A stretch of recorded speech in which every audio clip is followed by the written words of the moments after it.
The United States Justice Department has just outlined their plans to start rounding up and prosecuting their opposition. In a recent posting on justice.gov, the federal government is looking to centralize control on death penalty cases into the hands of the federal government itself, essentially stripping the states of their discretion. It also would take power away from juries who may be mixed on the subject or individuals who have specifically requested against the death penalty, as well as stripping prisoners of their right to the specific form of execution in which they would prefer. In addition, if you live in a state that does not have the death penalty or has a death penalty moratorium, such as California and Oregon, the federal government can have people extradited to a state where they do have the death penalty. Furthermore, the federal government is also planning on ending clemency appeals. So people that are accused of crimes that they may or may not have committed and are on death row won't even get the chance to be spared. And of course, we all know this disproportionately affects people of color, specifically the Black community. In this sense, the federal government is essentially bringing about modern day forms of legalized lynching against racial minorities, though don't think that it's going to stop there. They also plan on getting rid of trials to see if a person is eligible for the death penalty. Well, what does that mean? Well, this will disproportionately affect people with disabilities, specifically people who have committed a crime but are not mentally competent to stand trial. This means that people who need psychiatric help or should be confined to psychiatric correctional facilities could just simply be condemned to death. Some of these changes are being used under the guise of expediting the lengthy appeals process, yet are leaving that extremely vague on purpose and up to interpretation. In addition, they are looking to expand on what constitutes a crime worthy of the death penalty. Quote, the department could consider offering legislation to correct gaps and deficiencies in the authorization of capital punishment for the most heinous crimes, including inter alia, murder of law enforcement officers, murder by aliens illegally in the United States, and murders constituting or committed in the commission of hate crimes, stalking, material support for terrorism, or domestic violence. So what this means is the Trump administration is going to start to use this as a means of rounding up people, disproportionately people of color and disabled people, under the guise of the law.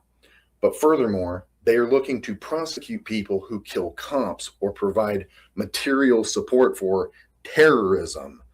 But we all know how loose the United States has always been when it comes to its terminology on terrorism and what exactly material support actually is. Essentially, the Trump administration wants to use this as a way of prosecuting and murdering their opposition. They want to start rounding up people who they see as undesirables. Hey, I've seen this one. This is a classic. This comes at a time when Trump has just fired his Attorney General, Pam Bondi, and Todd Blanche is trying to prove his loyalty to Daddy Don, the child diddler, but also at a time where Trump's war on Iran is not particularly going well, and his support, as well as his poll numbers for the Republican Party, are dropping. In addition, you are seeing the rise of more progressive and anti-Zionist candidates running for office, growing protests against the Trump administration, and more young people getting active and fighting back against fascism, especially when many of those young people are disabled, queer, and trans, who, on top of seeing laws targeting where they can and can't go to the bathroom, and even seeing their documents invalidated or stolen from them, making it impossible for them to leave, they are also having to see their own families and friends being ripped away from them. A time where the economy and job market are steadily declining and food, fuel, and living costs keep going up.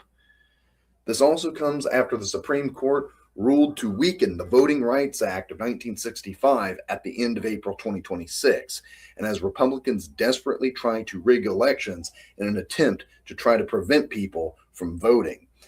As the opposition continues to grow around them and no way to successfully control it, the Trump administration is now trying to find legal loopholes to simply arrest and murder his opposition. This further goes to prove that the empire is truly in a state of ruin and decay, and that as the pressure mounts, the fascists will resort to more draconian means of trying to maintain their power. It is of the utmost importance, now more than ever, that people need to realize this. Stop with the performative activism and start getting angrier. Start organizing. Start getting armed. Because if we don't get rid of these fascists from power now, it will be harder to remove them later. America is doomed to its fate of factionalism and balkanization. But in the interim, the fascists will continue to solidify their power, and that is something that we cannot afford to tolerate. I'm Red Pagan Nicole for the Red Pagan Network, signing off. Until next time. Red Pagan Network is sponsored by viewers like you, and as such, we will never take sponsors or subject you to ads. However, we will, at times, sponsor or platform causes and fundraisers that we feel are just.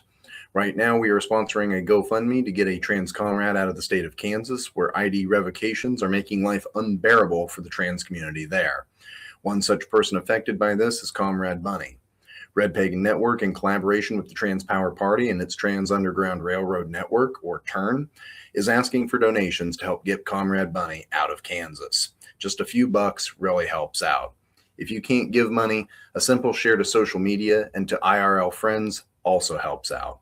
Thank you, RPN viewers, for your continued support.